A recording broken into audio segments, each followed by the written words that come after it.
আচ্ছা, যদি তোমাকে বলা হয় যে 5/5 এর পাওয়ার m ইজিক্যাল টু 1 হলে m এর মান নির্ণয় করো, এরকম যদি এমসিকিউ আসে তাহলে কিভাবে তোমরা মাত্র 10 সেকেন্ড এগুলো সমাধান করো? দেখো ভাইয়া, জাস্ট তুমি একবার নিয়মটা শেখো।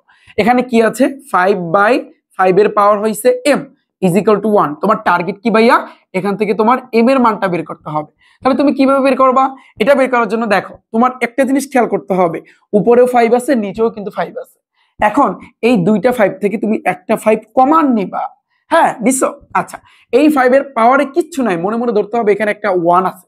যদি কিছু না থাকে তাহলে ধরে নিতে হবে ওখানে একটা 1 আছে। আচ্ছা, আমরা জানি সূচক লগারিদমের নিয়মে যে ভাগ থাকলে পাওয়ারে বিয়োগ হয়, এটা কিন্তু সবাই জানো, ভাগ থাকলে বিয়োগ হয়। তাহলে এই ভাগের জন্য আমরা পাওয়ারে বিয়োগ করব। পাওয়ারে এখানে আছে 1, তাহলে এই 1 এই ভাগের জন্য হবে বিয়োগ, আর নিচে পাওয়ারে আছে m, এই mটা আমি দিয়ে দিলাম, ইজ ইকুয়াল টু 1 আছে, এই 1 আমরা দিয়ে দিলাম। ওকে, এতটুকু বুঝছো?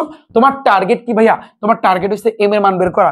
এখন দেখো mটা কিন্তু পাওয়ারে আছে, তাহলে যদি তোমার টার্গেট হয়ে থাকে m এর মানটা বের করতে হবে, তাহলে তুমি কি এই পাওয়ারে রাখতে পারবা না? ওরে টাইনা নিচে নামাইতে হবে, আর নিচে নামানোর জন্য এই পাঁচটাকে তোমার কাটতে হবে, ওরে তুমি রাখতে পারবা না। এখন ওরে যদি তুমি কাটতে চাও তাহলে সেক্ষেত্রে অবশ্যই তোমার এই সাইডেও পাঁচ আনা লাগবে, আনতে হবে। তুমি কিভাবে আনো, কি কেমনে আনো, এটা তোমার ব্যাপার, বাট তোমার পাঁচ আনা লাগবে।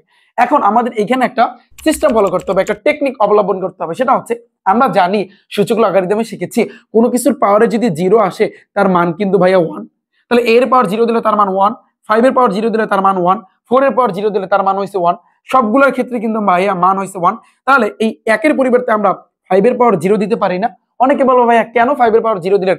আপনি এখানে 4 এর পাওয়ার 0 দিতে পারতেন না, 6 এর পাওয়ার 0 দিতে পারতেন না? দেখো এই সাইডে কি আছে, 5 আছে, এই কারণে কিন্তু আমি এই সাইডে 5 দিছি, যাতে করে এখন আমাদের এই পাশ এই পাশ কাটাকাটি যাচ্ছে। এখন এখানে পাওয়ারে কি আছে, 1 মাইনাস m, তাহলে এই 1 minus m is equal to, এখানে পাওয়ার আছে কিন্তু 0, এই 0। তাহলে বা এইখানে দেখো একটু একটা জিনিস খেয়াল করো, এখানে মাইনাস m তুমি রাইখা দাও, ওই সাইডে এই প্লাস 1, ওই সাইডে গেলে কিন্তু ভাইয়া মাইনাস 1, এই মাইনাস কাটাকাটি, অতএব m এর মানটা কিন্তু আসতেছে 1।